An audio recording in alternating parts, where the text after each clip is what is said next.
Follow అంటే మనకు చాలా క్లియర్గా అర్థమవుతుంది ఇంగ్లీష్లో. కానీ ఇంగ్లీష్లో ఫాలో అంటే ఆయనను అనుసరించాలి అని అర్థం. ఒక విధంగా చెప్పాలంటే ఆయనను అనుసరించాలి.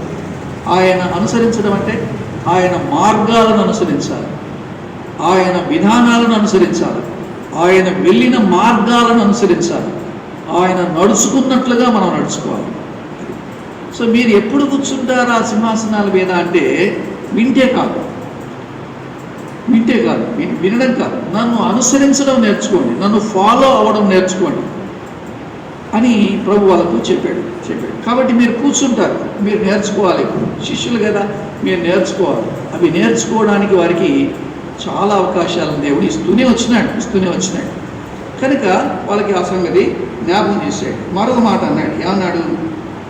29లో, నా నామము నిమిత్తము అన్నదమ్ములనైనను అక్క చెల్లెండ్రనైనను తండ్రినైనను తల్లినైనను పిల్లలనైనను భూములనైనను ఇండ్లనైనను విడిచిపెట్టిన ప్రతివాడును 100 రెట్లు పొందును, ఇది గాక నిత్య జీవమును స్వతంత్రించుకోను అని అన్నాడు. కాబట్టి ఇక్కడ భూలోకములో ఒకవేళ మనం ఇక్కడ చెప్పబడిన వాళ్ళలో ఎవరిని పోగొట్టుకున్నా, వాళ్ళకి ఎవరికి దూరమైనా, వాళ్ళని మనం ప్రభు నిమిత్తమై మనం వారికి మనం ఎడమైతే ప్రభు మనం పోగొట్టుకున్న దానికి 100 రెట్లు ఆయన భూమి మీద మనకి ఇవ్వబోతున్నాడు అన్న సంగతి మనకి జ్ఞాపకం చేసుకుంటున్నాం. అంటే ప్రభు మనల్ని ఆయన ఎన్నడూ కూడా మరి చాలా స్వల్పమైన స్థాయిలోనో లేకపోతే అల్పమైన స్థాయిలోనో మనల్ని విడిచిపెట్టి మనం ఒక నీచమైన స్థాయిలో ఉండాలని ఆయన కూడా ఎప్పుడూ కోరుకోలేదు. అయితే మనం ఆయన కోరుకున్న స్థాయిలో మనం ఎదగడానికి ఎప్పుడు కూడా 2 విషయాలు చేయాలి. ఒకటి ఏం చేయాలి చెప్పాలంటే, ఒకటి విడిచిపెట్టాలా, రెండోది వెంబడించాలి. ఈ 2 చాలా ప్రాముఖ్యమైన విషయం. విశ్వాస జీవితంలో మనం ఈ రెండింటిని ప్రాక్టీస్ చేయాలి. కొన్ని విడిచిపెట్టాలి, మనం వెంబడించాలి. ఈ 2 ఈ ప్రాముఖ్యమైన విషయాలు మన విశ్వాస జీవితంలో మన అనుభవంలో ఉంచుకోకపోతే మనము ఈ భూమి మీద జీవించిన కాలం చాలా మట్టుకు వ్యర్థంగానే పోతాయి. ఇప్పుడు మనకి అర్థం కాదు, ప్రభు దగ్గరికి వెళ్ళినప్పుడు మనకు అర్థమవుతాడు. అయ్యో, నేను చాలా పని చేశాను, ఎంతో కష్టపడ్డాను, ఎంతో సేవ చేశాను.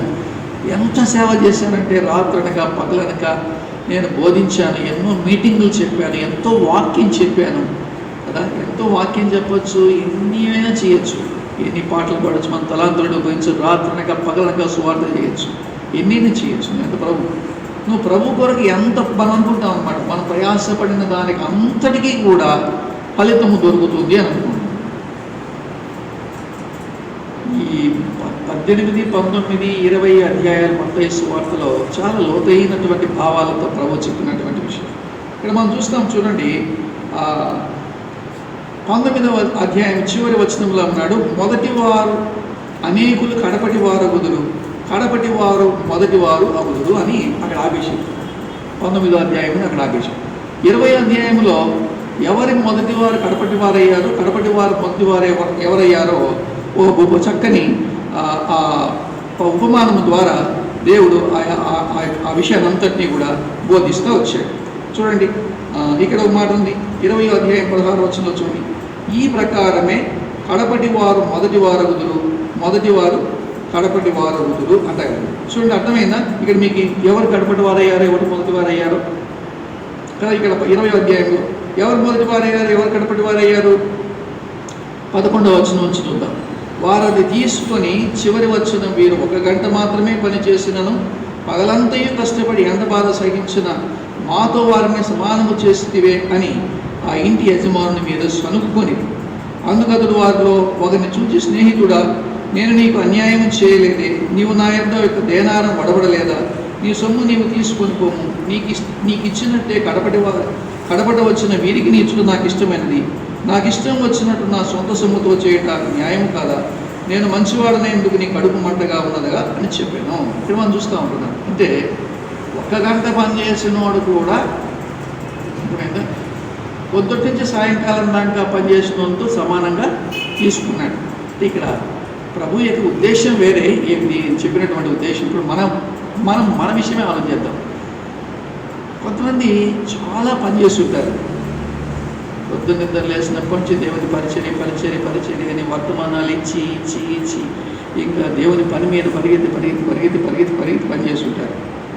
కొంతమంది చాలా స్వల్పంగానే పనిచేస్తుంటారు, కానీ ఇద్దరికి ఒకటే సమానంగాను లేకపోతే ఇంకా ఎక్కువగాను పొందేటువంటి పరిస్థితి రేపు మన పరలోక రాజ్యంలో కనపడవచ్చు.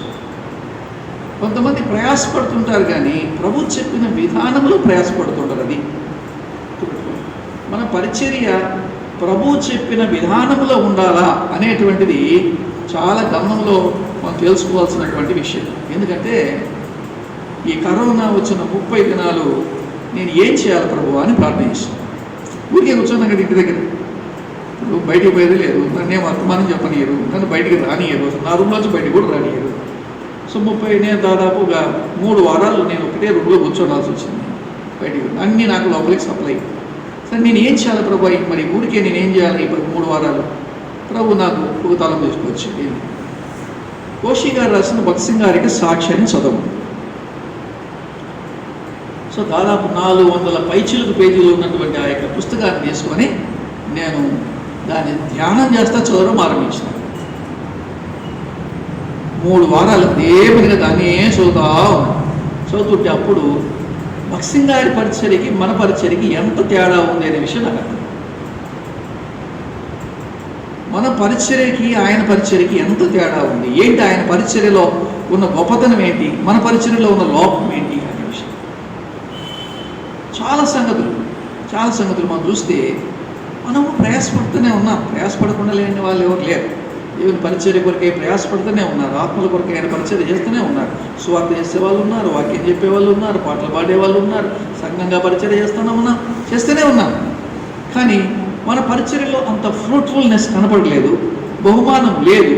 మరి ఆయన పరిచర్యలో ఎంతో బహుమానాన్ని ఆయన చూడగలుగుతూ వచ్చాడు. ఆ మహిమను కూడా ఆయన అనుభవించగలిగాడు. బట్ ఏమిటి ఆ పరిచర్యలో ఉన్న విషయం అంటే, మన పరిచర్య మన ఇష్టానుసారంగా ఉంది, మనకు తోచిన విధానంలో ఉంది. కానీ ఆయన పరిచర్య దేవుని నియమ నిబంధనలకు అనుకూలంగా, దేవుడు చెప్పిన విధానంలో 18వ అధ్యాయంలో దేవుని పరిచర్యకు వచ్చిన మీరు శిష్యులైనటువంటి వారు మీరు నేర్చుకోవాల్సిన 4 సంగతులు అక్కడ చెప్పాడు. తర్వాత ఒక అధ్యాయంలో ఒకటి చెప్తా వచ్చినాడు.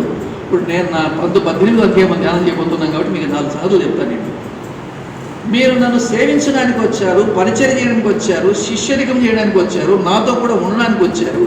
వచ్చిన మీరు గొప్ప వాళ్ళుగా ఉండాలా అంటే మీరు 4 సంగతులు నేర్చుకొని నన్ను వెంబడించాలి, వాటిని అనుసరించాలి, ఆ ప్రకారం జీవించాలి. అప్పుడు మీరు నేను చెప్పినటువంటి విధానంలో, మీరు కోరుకుంటున్నటువంటి విధానంలో 12 సింహాసనాల మీద ఆసీనులు అవుతారు. ఇశ్రాయేలు 12 గోత్రాలకి తీర్పు తీరుస్తారు. అంత మాత్రమే కాదు, మీరు ఎంతో గొప్ప పరిచర్య భూమి మీద కూడా చేయగలుగుతారు. ఆ అనుభవం వాళ్ళకి వచ్చిన తర్వాతనే మనం చాలా తెలుసు, మనకందరికీ మనందరం దేవుని వాక్యం బోధించే వాళ్ళం కాబట్టి. యోహాను సువార్త 21వ అధ్యాయానికి, అపోస్తుల కార్యములు 1వ అధ్యాయానికి శిష్యులలో మార్పును మనం చూస్తే ఎంతలో కనపడుతుంది. అసలు ఎంత తేడానో కనపడుతుంది. అసలు అంత తేడా వాళ్ళ జీవితాల్లో కనపడుతుంది. 21వ అధ్యాయంలో వాళ్ళు ఎంత పిరికి వాళ్ళుగా ఉన్నారు, 20వ అధ్యాయంలో వారు ఎంత చంచలమైన స్వభావం కలిగిన వారుగా ఉన్నారు, 21వ అధ్యాయంలో వాళ్ళ మనసులు ఎలా ఉన్నాయి, 1వ అధ్యాయంలో వారు ఎలా ఉన్నారు అర్థమైందా. 2వ అధ్యాయం నుంచి 3వ అధ్యాయం నుంచి వారి పరిచర్య ఎంత అద్భుతమైన పరిచర్య అర్థమైందా. ఇప్పుడు ఉన్నటువంటి సింపుల్ ఎగ్జాంపుల్ ఆలోచన చేయండి. ఈరోజు ఎబినేజర్ ఇక్కడ ఉన్నారు, ఒక 40 మంది 70 మంది 100 మంది వస్తున్నారు అనుకోండి, 100 మంది పరిచర్య చేయగలుగుతున్నారు. రేపు ఉన్నటువంటి సడన్గా ఒక 5,000 మంది మందిరానికి వచ్చారనుకోండి, ఏమైపోతారు అంటే ఎట్లా వాళ్ళందరినీ మేనేజ్ చేయాలి? 5,000 మందిని రావడం గొప్ప సంగతి కాదు, 5,000 మంది వస్తే ఎట్లా మేనేజ్ చేయాలి? వాళ్ళ పరిస్థితి అదే. మొన్నటి దాకా వాళ్ళే మేనేజ్ చేసుకోలేని పరిస్థితి. 21వ అధ్యాయం దాకా వాళ్ళే మేనేజ్ చేసుకోలేని పరిస్థితి. 3వ అధ్యాయం నుంచి వాళ్ళ పరిస్థితి ఏంది చెప్పండి. 2వ అధ్యాయంలోనే 3,000 మంది సంఘస్థులు అయ్యారు, అర్థమైనా. తర్వాత 5,000 మంది అయ్యారు, తర్వాత అనేక మంది అయ్యారు, అసలు లెక్క లేకుండా అయిపోయారు. వీళ్ళందరినీ ఎలా మేనేజ్ చేయాలి? వీళ్ళందరినీ ఎలా నడిపించాలి? ఆ నాయకత్వం బాధ్యతలు ఎక్కడ? వాళ్ళకి అవసరమైనటువంటి దేవుని యొక్క వాక్యం ఎక్కడ? వాళ్ళకి అవసరమైనటువంటి ప్రార్థనా జీవితం ఎక్కడ? వాళ్ళకి నేర్పించవలసిన సంగతులు ఎక్కడ? సో ఇవన్నీ వాళ్ళకి ఎక్కడి నుంచి వచ్చేసినాయి? సో అవి ఎట్లొస్తాయి మనలోనికి అంటే ప్రభు చెప్పాడు, మొట్టమొదట మనము సిద్ధపడాలి. ఎట్లా సిద్ధపడాలి? దేవునికి వాక్యానుసారంగా సిద్ధపడాలి. సో ప్రభు వాళ్ళని మొట్టమొదట మనం సిద్ధపడితే తప్ప మన మందిరానికి వచ్చేవాళ్ళు మనం సిద్ధపరచలేము. గుర్తుపెట్టుకోండి. ఈ దినాల్లో మనం చేయాల్సిన పని ఏంటంటే మనం సిద్ధపడాలి. ప్రభుతో కూడా ఉండడానికి, గొప్ప స్థానంలో ఉండడానికి సిద్ధపడాలా. అంత మాత్రమే కాదు, మనతో వచ్చినటువంటి వాళ్ళు, మనతో ఉండే వాళ్ళందరినీ సిద్ధపరచాలి. సో చూడండి, వాళ్ళు అలా చేయగలిగారు. ఎంత గొప్ప వాళ్ళని సిద్ధపరచగలుగుతూ రాగలిగారంటే మనం చూస్తూ ఉన్నాం. స్టెఫన్ వచ్చాడు. ఎవరి ద్వారా వచ్చాడు? పేతురు యోహానుల పరిచర్యలోంచి వచ్చినోడే. ఎంతో గొప్ప త్యాగము చేశాడు ప్రభు కొరకు. ఎట్లా హతసాక్షి అయిపోయాడు. ఫిలిప్ వచ్చాడు, సమరయ పట్టణానికి వెళ్ళి ఎంత గొప్ప పరిచర్య చేశాడు. అర్థమైందా? కైసరులో నిలబడి, మరి కైసరయ్యలో నిలబడి ఎంతకాలం తన బిడ్డలతో కలిసి సువార్త పరిచర్య చేశాడు. కాబట్టి ఇవన్నీ కూడా మనం చూస్తూ ఉన్నాం. వీళ్ళ అంత గొప్ప వాళ్ళందరినీ తయారు చేశాడు. పౌలుని తయారు చేశారు, బంధుమాన్ని తయారు చేశారు, ఇంతమందిని తయారు చేశారు. కాబట్టి మనము తయారైతే కానీ ఇతరులను తయారు చేయలేము. 18వ అధ్యాయంలో ప్రభు మనకి కొన్ని సంగతులు చెప్పాడు. 4 సంగతులు చెప్పాడు. నేను ఆ 4 సంగతులు మీకు గుర్తు చేసిన తర్వాత మరి మనం కొన్ని విషయాలు తెలుసుకోవడానికి, నేర్చుకోవడానికి మనం ప్రయత్నం చేద్దాం. చూడండి, ప్రభు ఈ అధ్యాయంలో 4 విషయాలు ఉన్నాయి. మొట్టమొదటి విషయం చూడండి, మనం సిద్ధపడాలి అంటే అలా ప్రభు వాళ్ళు ఏం కావాలనుకున్నారు? 18వ అధ్యాయం 1వ వచనంలో, ఆ కాలమున శిష్యులు యేసుని వద్దకు వచ్చి, పరలోక రాజ్యములో ఎవడు గొప్పవాడు? సో ఇది ఒక విచిత్రమైన ప్రశ్న కావచ్చు మనకి. మనం కూడా గొప్ప వాళ్ళంగా ఉండాలి. మనకు ప్రతి ఒక్కరు ఆశించే వాళ్ళే. గొప్ప సంఘం కావాలా, గొప్ప వాళ్ళంగా ఉండాలా, మంచి పేరు ఉండాలా, మనల్ని అందరి పరిచర్యకి పిలవాలా కదా. చాలామంది ఉన్నారు, నన్ను అందరూ పరిచర్యకి పిలవాలి, నేను బహుగా వాడబడాలి, నాలో ఉన్నదంతా అందరికీ ఇచ్చేయాలి. నువ్వు కోరుకుంటే సరిపోదు, మనం కోరుకుంటే సరిపోదు. మనలో సిద్ధపాటు ఉంటే వాళ్ళే పిలుస్తారు. ముందు మనం సిద్ధపడాలి కదా. ఎవరు పిలిచారు? మాకు వర్తమానాలు చెప్పండి అని భక్సింగ్ గారిని ఆ సాక్ష్యం చదువుతుంటే వందలు వచ్చేటి అంట. రిక్వెస్ట్ లైన్వి వేలలో వచ్చేటి అంట. ఆ ప్లేస్ నుంచి ఈ ప్లేస్ నుంచి, ఈ ప్లేస్ నుంచి ఆ ప్లేస్ నుంచి, ఆ ప్లేస్ నుంచి ఈ ప్లేస్ నుంచి వేలలో వచ్చేటి అంట. అవన్నీ పెట్టుకొని నాకు ప్రీ ప్లాన్డ్ లేకపోతే ముందుగా నిర్ణయించబడిన ప్రణాళిక అనేది ఒక్కటి కూడా లేదు నా సేవలో అని రాశాడు. ఎంత అద్భుతమైన విషయం నాకు అది అనిపించిందంటే, మనలో చాలామంది ఏమనుకుంటాం చెప్పండి, ముందుగానే ఒక నెలకయ్యే ప్రోగ్రాం రాసుకుంటాం అనమాట. రేపు ఈ సువార్త ఉండాలా, రేపు ఆడి చెప్పాలా, ఇక్కడ పాటలు పాడాలా, లేకపోతే ఇది చెప్పాలా. ప్రీ ప్లాన్ మినిస్ట్రీ నాకు ఏమీ లేదు. ప్రార్థన చేస్తూ ఉంటుండగా ప్రభు ఏం చేయమంటే ఆ పని చేశాను నేను అన్నాను. ప్రార్థన చేస్తూ ఉంటుండగా, దేవుని వాక్యం ధ్యానిస్తూ ఉంటుండగా ప్రభు ఈరోజు ఈ పనికి వెళ్ళు అంటే వెళ్తా వచ్చింది. నా మినిస్ట్రీ ఫలించడానికి కారణం అది. సో అలాంటి తర్ఫీదులోనికి దేవుడు దాసులు వచ్చాడు. అలాంటి తర్ఫీదులోనికి దేవుడు అతన్ని సిద్ధపరిచాడు. సో నేను ఇక్కడ వాడబడాలా, అక్కడ వాడబడాలా, ఇంత గొప్పవాణిగా ఉండాలా, ఇంత గొప్పవాణి అయిపోవాలా, ప్రపంచమంతా వెళ్ళాలా అనేం లేదు. ఏది కూడా ప్రార్థన చేస్తూ ఉంటే ప్రభు జ్ఞాపకం చేస్తాడు, నువ్వు పలాని ఏరియాకు వెళ్ళాలి అని. ప్రభు సైలెంట్ స్వరం ప్రభు నాతో మాట్లాడుతూ వచ్చినాడు. దేవునికి మెల్లనైన స్వరాన్ని నేను వింటూ వచ్చిన తరువాత నేను ప్రార్థిస్తున్నాను, ప్రభు ఎప్పుడు వెళ్ళాలి, ఏ టైంలో వెళ్ళాలి, ఏ విధంగా వెళ్ళాలి, ఏం చేయాలి అని ప్రభు దగ్గర నేను అడుగుతూ వచ్చినాను. అప్పుడు దేవుడు నన్ను నడిపిస్తూ వచ్చినాడు, నేను వెళ్తూ వచ్చినానని జ్ఞాపకం చేస్తూ వచ్చినాను. దాని కొరకు మనం చేసుకోవాల్సిన విషయం ఏంటంటే, మొట్టమొదట మనల్ని మనము సిద్ధపరచు. మీరు మంచి ప్రశ్న వేసినారు. మీరు గొప్పలు కావాలనుకున్నారు. మీరు గొప్పలు కావాలంటే 4 సంగతులు నేర్చుకోండి, వెంబడించండి అన్నాడు. రైట్, మంచి. అప్పుడు ఆయన ఏం చేసినట్టే మొదటి 4 వచనాల్లో ఒక సంగతి చెప్పాడు. చదవండి, మొదటి 4 వచనాల్లో అంటే 2, 3, 4 చూద్దాం. ఆయన చిన్న బిడ్డను తన వద్దకు పిలిచి వారి మధ్య నిలబెట్టి మీరు మారు మనసు పిల్లవాళ్ళు వారైతే కానీ పరలోక రాజ్యంలో ప్రవేశించడానికి దృశ్యంగా చూపుతున్నాను. కాగా ఈ పిల్లల వల్లే తను తగ్గించుకున్న వారి వాడే పరలోక రాజ్యంలో వారు. మరియు ఇప్పుడు మనం చూస్తూ ఉంటున్నాము, ఎప్పుడైతే నేను గొప్పలుగా ఉండాలనుకుంటున్నాడో ప్రభు చిన్న బిడ్డ పిలిచాడు, తీసుకొచ్చాడు, నిలబెట్టాడు. ఇప్పుడు వాళ్ళ మధ్య ఉంచి చిన్న బిడ్డను చూపించి వాళ్ళకి ఇలా చెప్తున్నాడు, మీరు మార్పు నుండి బిడ్డల వంటి వారైతేనే కానీ పరలోక రాజ్యంలో ప్రవేశింపరు అని ఒక విషయం చెప్పాడు. రెండోది, ఈ బిడ్డ వలె తన్ను తాను తగ్గించుకొని వాడే పరలోక రాజ్యంలో గొప్పవాడు. సో మొట్టమొదటి మనం ఏం ప్రాక్టీస్ చేయాలి చెప్పండి? మార్పులు మనలో రావాలి. ఏం మార్పు రావాలి? తగ్గించుకొని పిల్లలు చిన్నపిల్లలాగా తగ్గించుకునే మార్పు రావాలి. ఫస్ట్ ఇది రావాలి. ఎప్పుడైతే ఈ తగ్గించుకునే మార్పు మన జీవితంలో రాకపోతే ఏ పరిచర్యలోనూ నువ్వు ఎక్కడ కూడా నువ్వు గొప్పోడేగా ఉండలేవు. నువ్వు గొప్పోడే కావాలనుకుంటే గొప్పోడే కాలేవు, ఎప్పుడు గొప్పోడే కాలేవు. మనం గొప్పోళ్ళం కావాలంటే ఫస్ట్ ఏం చేయాలంటే తగ్గించుకునేది నేర్చుకోవాలి. తగ్గించుకునేది ప్రభు చేసిన పని అది. ఎంతగా తగ్గించుకున్నాడో ఫిలిప్పీయులకు రాసిన పత్రిక 2వ అధ్యాయంలో పౌలు చాలా క్లియర్గా వివరించాడు మన ప్రభు ఎంత తగ్గించుకున్నాడో అనే విషయం. అంతగా తగ్గించుకున్నాడు కాబట్టి 11వ వచనంలో ఏమైంది చెప్పండి? ఎంత హెచ్చించబడ్డాడు? ప్రతివాది మోకాలు యేసునామమున వంగేటట్టుగా అయ్యాడు. అంత గొప్ప స్థాయిలో.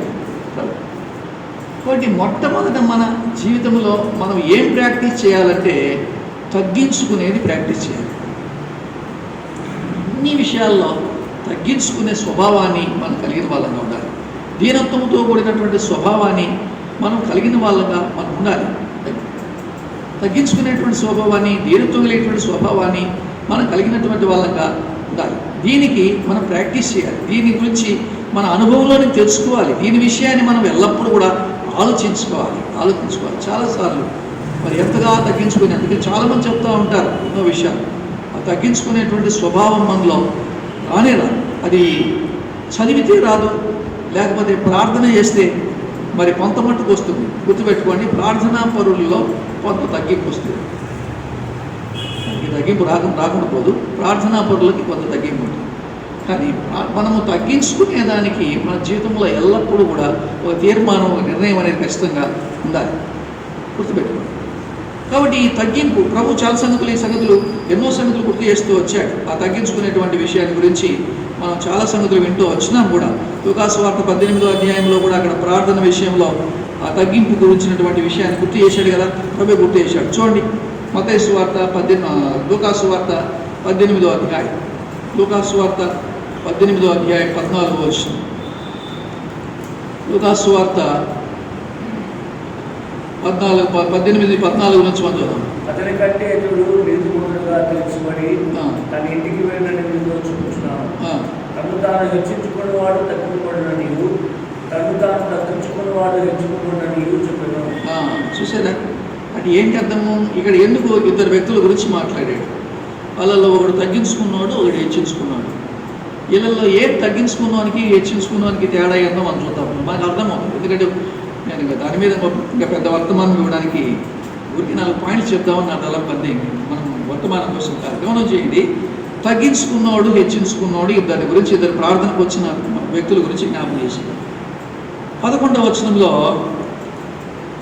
11:12లో ఒకడు ప్రార్థన చేశాడు. ఏమని ప్రార్థన చేశాడు? వాడు పరిసయ్యుడు నిలవబడి, దేవా, నేను చోరులను, అన్యాయస్తులను, వ్యభిచారులునైన ఇతర మనుషుల వలనైనను ఈ సుంకరి వలనైనను ఉండనందుకు నీకు కృతజ్ఞతాస్తులు చెల్లించుచున్నాను.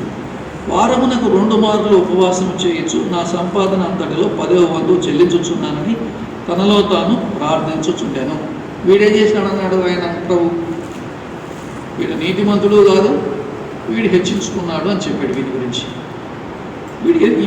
వీడిని హెచ్చించుకున్నాడని ఎందుకన్నాడు ప్రభు? హెచ్చించుకునేది వానిలో ఉండేటువంటి గుణం ఒకటి ఏంటి అంటే వాని గురించి వాడు చెప్పుకుంటూ ఉంటాడు. First stop. మన గురించి మనం చెప్పుకునేది మానేసేసి, నువ్వు తగ్గింపు కలిగిన వాడవుగా ఉన్నావు అంటే అర్థమైందంటే అసలు నీ గురించి నువ్వు చెప్పుకోవడం మానేసి, మనకు వస్తానే మనం మొదలుపెట్టేది అదే. ఫస్ట్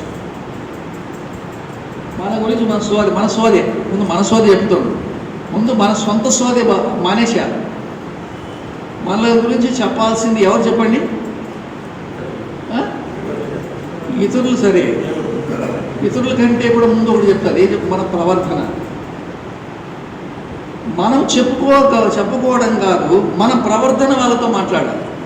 మన నడవడిక వాళ్ళతో మాట్లాడాలి, మనం నడుచుకునేటువంటి విధానం వాళ్ళతో మాట్లాడాలి, నడుచుకునేటువంటి విధానం వాళ్ళతో మాట్లాడాలి. బట్ నువ్వు చెప్పడం కాదు మనం చేసే దాంట్లో మన యొక్క ప్రవర్తన విధానంలో మనం నడుచుకునేటువంటి విధానం అది అనేకులతో మాట్లాడతాడు. కాబట్టి ఈ వ్యక్తి వచ్చినప్పటి నుంచి తన గురించి తను మాట్లాడుకుంటున్నాడు. ఏమంటున్నాడు? నేను చోరుని కాదు, అన్యాయస్తుని కాదు, వ్యభిచారిని కాదు, ఇతర మనుషుల వలె నేను ఒక స్పెషల్ పర్సన్, నేను చాలా గొప్పవాణి. సో మనల గురించి మనం మాట్లాడుకోవడం ఫస్ట్ ఆఫ్ చేయాలి. ఇది తగ్గించుకునే దానికి ఉండేటువంటి మొట్టమొదటి లక్షణం. దీన్ని మనం ప్రాక్టీస్ చేయాలి. మన జీవితాల్లో దీన్ని మన అనుభవంలోనికి తెచ్చుకోవాలి. మన సంఘాన్ని గురించి కావచ్చు, లేకపోతే మన గురించి కానీ మనం చెప్పాల్సిన అవసరం లేదు. ఇప్పుడు వచ్చినోడికి మనం చూస్తేనే అర్థమైపోతుంది సంఘంలో ఎట్లా ఉంది. మనకి ఎవరు చెప్పారు చెప్పండి? భక్సింగ్ గారు ఆయన సాక్ష్యంలో ఒక మాట రాస్తూ వచ్చినాడు. ఆయన జీవిత కాలంలో ఎన్నడూ కూడా ప్యాంప్లెట్ కొట్టారు. అంటే ప్యాంప్లెట్ కొట్టారంటే మీటింగులకు మీరు రండి అని కొట్టిన ఎప్పుడు లేదండి. ఈరోజు మీటింగులు ప్యాంప్లెట్ల స్థాయి దాటిపోయింది. చెప్పండి, ఫోటోల స్థాయి వచ్చింది. ఫోటోల స్థాయి అంటే పలాని వర్తమానికుడు వస్తున్నాడు అనేది అసలు మనకి హెబ్రోన్ సహవాసంలో ఉందా చెప్పండి? ఎక్కడ ఉందా? ప్యాంప్లెట్ స్థాయే లేదు. ఆయన సాక్ష్యాన్ని చదివితే అసలు ప్యాంప్లెట్ పరిశుద్ధ సమాజ కూడికలకు కూడా ఇండియాలో కాదు, ఫ్రాన్స్లో జరిగిన పరిశుద్ధ సమాజ కూడికల గురించి ఆయన రాస్తూ ఆయన అన్నాడు, మేము ప్యాంప్లెట్ కొట్టలేదు, కనీసం ఎవరికి కూడా ఇంటిమేషన్ కూడా ఇవ్వలేదు. మేము ప్రార్థన చేశాము, పరిశుద్ధ సమాజ కూడికలు ఉంటాయని నేను చెప్పాను. అసలు మేము ఒక హాల్ తీసుకోమని చెప్పాను. నేను చిన్న హాల్ తీసుకున్నారు వాళ్ళు, సరిపోదని చెప్పాను. పెద్ద హాల్ తీసుకున్నారు వాళ్ళు, అది కూడా సరిపోలేదు అన్నాడు ఆయన. పరిశుద్ధ సమాజ కూడికలు ఫ్రాన్స్లో జరిగితేనే దాదాపు 300-400 పైసలకు వచ్చారు. ఏం చెప్పకూడదు. 20,000 మందికి పైన వచ్చారు మన దగ్గర. ఎవరు ఇచ్చారు? ఎన్ని ప్యాంప్లెట్లు కొట్టారు? ఎన్ని పోస్టర్స్ అతికిచ్చారు? అర్థమైందా? 1000-1500 మంది రావడానికి అర్థమైందా? 20,000 పోస్టర్లు అతికిస్తున్నారు జనాలు. 20,000 పోస్టర్లు అతికిస్తే కానీ 1000-15 మంది రాదు. ఒక్క పోస్టర్ అతికించలేదు, ఒక ప్యాంప్లెట్ కొట్టలేదు, కొన్ని వేల మంది ఆయన దగ్గరికి వచ్చారు. కాబట్టి ప్రభు మన పరిచర్య విధానాన్ని చూసి ఆయన తీసుకుని వస్తాడు, ఆయన చేస్తాడు. కాబట్టి మనల్ని మనం గురించి చెప్పుకోవడం అది మన తగ్గింపులో ఉండేటువంటి మొట్టమొదటి విషయం. రెండోది ఆయన ఏం చెప్తున్నాడు చెప్పండి? 12వ వచనంలో, వారమునకు 2 మార్లు ఉపవాసము చేయొచ్చు, నా సంపాదన అంతట్లో 10వ వంతు ఇస్తున్నాను అన్నాడు. అంతమాట మాట అన్నాడు. ఏమని చెప్పండి? ఇతర మనుషుల వలనైనను ఈ సుంకరి వలనైన ఉండనందుకు నీకు కృతజ్ఞతాస్తుతులు చెల్లించుచున్నాను అంటున్నాడు. అంటే అర్థమేంటి? రెండోది ఏంటి? నీ పరిచర్య ఉన్నంతకాలము, నువ్వు సేవలో ఉన్నంతకాలము వేరే వ్యక్తిని గురించి నువ్వు ఏం కామెంట్ చేయొద్దు. మనలో ఉన్నటువంటి ఒక బ్యాడ్ హ్యాబిట్ కూడా అది. ఆయన సాక్ష్యంలో నాకు ఎటువంటి విషయం లేకపోతే వేరే వాళ్ళు చెప్పిన విషయం, ఎందుకంటే భక్సింగ్ గారిని గురించి చాలామంది టెస్టిమనీ ఇచ్చారు ఆ సాక్ష్యంలో. అంటే నేమేమో ఆయనలో చూసాము ఇది. ఎవరిని కూడా ఆయన విమర్శించిన సందర్భాలు లేవండి అసలు. మనుషుల్ని గుర్తుపెట్టుకోవాలి, ముఖ్యంగా మనుషులు అంటే వారి యొక్క క్రియలను విమర్శించిన వాళ్ళు ఉన్నారు. కొంతమంది పెంతెకోస్తోలు ఉన్నారు, వాళ్ళ విధానం సరిగా లేదని చెప్పిన సందర్భాలు ఉన్నాయని నేను విన్నాను. టెస్టిమనీ లేదు, విన్నాను గురించి. వాళ్ళ క్రమం సరిగా లేదు, జెహోవా విట్నెసెస్ వాళ్ళు సరైన వాళ్ళకి వాళ్ళ అక్కడికి వెళ్ళొద్దని చెప్పిన సందర్భాలు మనం భక్సింగ్ గారు ఉన్నాయేమో. ఇది టెస్టిమనీలో మాట రాయలేదు, జ్ఞాపం చేస్తున్నాం. కానీ వ్యక్తిగతంగా ఏ మనిషిని కూడా ఇక్కడ ఏమంటాడు? ఈ మనిషిని వలె. పక్కన ఉన్నటువంటి ఈ మనిషి ఎవరు? సుంకరి. సో ఎవరితోనూ నీ పరిచర్య కంపేర్ చేయొద్దు, ఏ మనిషిని కూడా విమర్శించద్దు. ఏ మనిషిని నువ్వు కంపేర్ చేసుకోవద్దు, ఏ మనిషిని కూడా విమర్శించద్దు. సో ఈ 2 లక్షణాలు మనం తగ్గించుకుంటున్నాము అని చెప్పడానికి కూడా మనలో ఉన్నటువంటి సూచన. నువ్వు వ్యక్తిగా తగ్గించుకుంటున్నావు. అందుకని ఈ సుంకరి ప్రార్థనలో ఏం లేదు, ఎవరి గురించి లేదు, వాడి గురించే ఉంది. అని గురించి ఉంది. నేను చూడండి ఏం రాయబడి, వాడు ఏం చేశాడు? సుంకరి ఏం చేశాడు? ప్రార్థన 13వ వచనం. అయితే సుంకరి దూరముగా నిలుచుండి ఆకాశం వైపు కనులెత్తుటకైనను ధైర్యము చాలక రొమ్ము కొట్టుకొనొచ్చు, దేవ పాపినైన నన్ను కనిపించు. ఎక్కడన్నా ఎవరి గురించి కామెంట్ ఉందా? దేని గురించి కామెంట్ ఉందా? తనకు గొప్పతనం చెప్పినట్టు ఉందా? ఏం లేదు. అందుకని ఈ వ్యక్తిని ఏమన్నాడంటే, ప్రభు నీతిమంతుడు అని పిలిచాడు. అది మాత్రమే కాదు, నేను పిలిచాడు తగ్గించుకున్నాడు అని చెప్పాడు. తగ్గించుకున్నాడు. సో మన జీవితంలో, విశ్వాస జీవితంలో, సేవా జీవితంలో మనం నేర్చుకోవాల్సింది, మన అనుభవంలో తెచ్చుకోవాల్సింది విషయం ఏంటి అంటే ఈ రెండు విషయాలు. ఒకటి, తగ్గించుకునే జీవితం. తగ్గించుకునే జీవితానికి ఉండేటువంటి గుర్తులు ఏంటో మీకు జ్ఞాపకం చేసుకోవచ్చు. తగ్గించుకునే జీవితంలో ఉండేటువంటి గుర్తు. కాబట్టి మనము మన జీవితంలో అలాంటివి మనం నేర్చుకోవాలి. ఎప్పుడు కూడా మనం చాలా చెప్తూ ఉంటాం, ఎన్నో విషయాలు చెప్తూ ఉంటాం. ఇక్కడికి వెళ్ళాము, అక్కడికి వెళ్ళాము, ఇంత పరిచయం చేసాం, అంత పరిచయం చేసాం, అసలు ఇంత మినిస్ట్రీ జరిగింది, అంత మినిస్ట్రీ జరిగింది. మనం ఎప్పుడు కూడా ఇలా చెప్పుకోవడంలో చాలా ఎక్కడ కూడా అలా చెప్పిన సందర్భాలు లేవు. ఆయన సాక్ష్యములు మనం చూస్తూ వస్తాయి. కాబట్టి ఇలాగున మన జీవితంలో మొట్టమొదటిది మనం నేర్చుకోవాలి. మనం పరలోక రాజ్యంలో గొప్ప వాళ్ళంగా ఉండాలి అంటే మొట్టమొదటి మన జీవితంలో మనం నేర్చుకోవాల్సిన మొదటి పాయింట్ ఏంటంటే తగ్గించుకోవడం. ఈ తగ్గించుకునే దాని మీద చాలా పాయింట్లు ఎన్నో ఉన్నాయి, ఎన్నో విషయాలు ఉన్నాయి. అవన్నీ మనం ఇప్పుడు చూడడం లేదు. నేను ఈ 4 విషయాలు జ్ఞాపకం చేద్దాం, ఎందుకంటే చూస్తూ ఉంటాం. రండి రెండో విషయాన్ని మొదలుదాం. రెండో విషయం మత్తయి సువార్త 18వ అధ్యాయం. మత్తయి సువార్త 18వ అధ్యాయం 11 నుంచి 14 దాకా చదవండి. ఒక మనుషునికి 100 గొర్రెలు ఉండగా వాటిలో ఒకటి తప్పిపోయిన ఎడల 99 కొండల మీద విడిచి వెళ్ళి తప్పిపోయిన దాన్ని వెతకడా? వాడు దాన్ని కనుగొనిన ఎడల 99 గొర్రెలను గురించి సంతోషించినంతటి కంటే దాని గురించి ఎక్కువగా సంతోషించినని మీతో నిశ్చయముగా చెప్పుచున్నాను.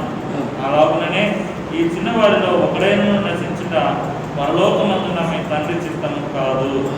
రెండో విషయం మనం చేయాల్సినది, మన అనుభవంలోకి తెచ్చుకోవాల్సిన రెండో విషయాన్ని ప్రభు ఇక్కడ జ్ఞాపనిస్తుంది. ఒక మనుషునికి 100 గొర్రెలు ఉన్నాయి. 100 గొర్రెల్లో 99 గొర్రెలు తన దొడ్డిలో ఉన్నాయి. అర్థమైందా? 99 గొర్రెలు తన దొడ్డిలో ఉన్నాయి. పోయింది ఒక గొర్రె.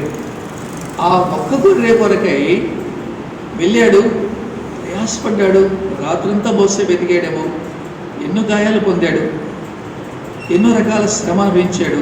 ఆ గొర్రెని దొరికించుకున్నాడు, భుజం మీద వేసుకున్నాడు.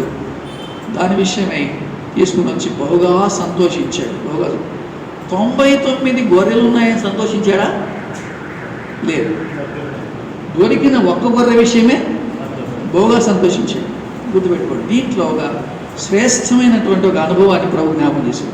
ఏం జ్ఞాపకం చేశాడంటే, మీలో 99 మంచి విషయాలు ఉండొచ్చునేమో కానీ ఒక్క విషయం లోపం ఉంటే ఆ ఒక్క విషయమే లోపం ఏది ఉందో దాన్ని వెతుక్కో. ఫస్ట్ నువ్వు వెతికేది నేర్చుకో.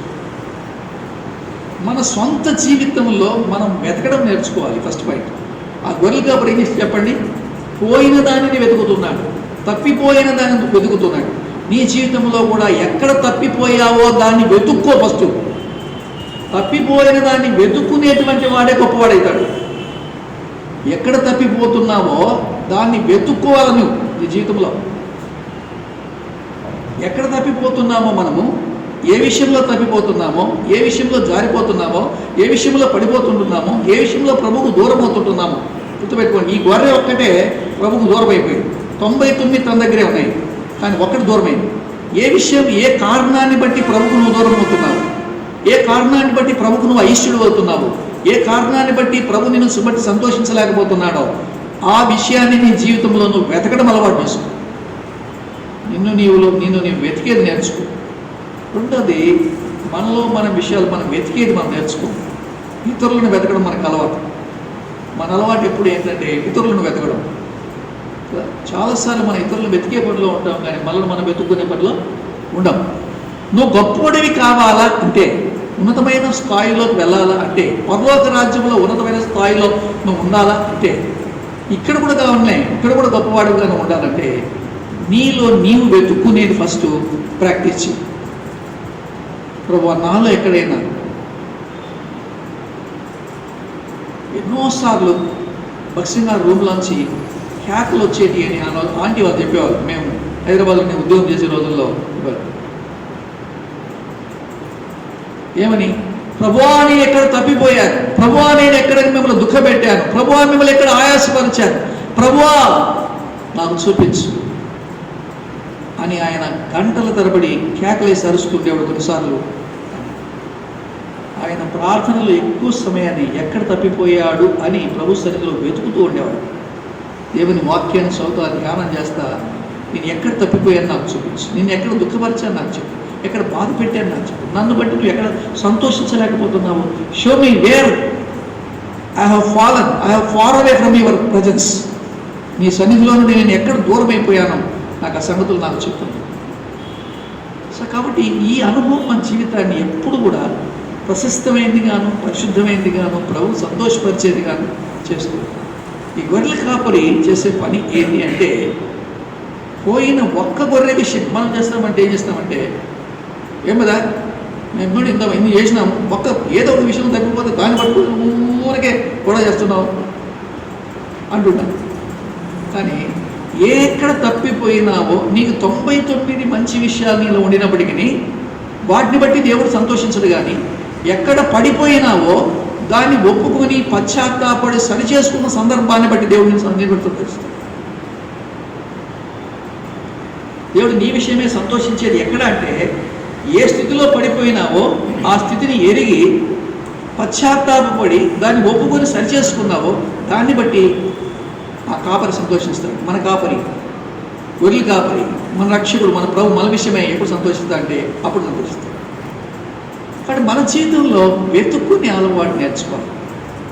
చాలాసార్లు విశ్వాస జీవితంలో అనేక మంది సేవకుల జీవితంలో మనం ఇది మిస్ అయిపోయినాం. మన విశ్వాస జీవితంలో చాలా మిస్ అయిపోయాం. మన సేవా జీవితంలో చాలా సందర్భాల్లో మిస్ అయిపోయినాం. మనం ఎంతసేపు మన సంఘానికి సేవకుడుగా పులిపేట మెక్కితే ఎవరికి కనపడుతుంటాయి చెప్పండి?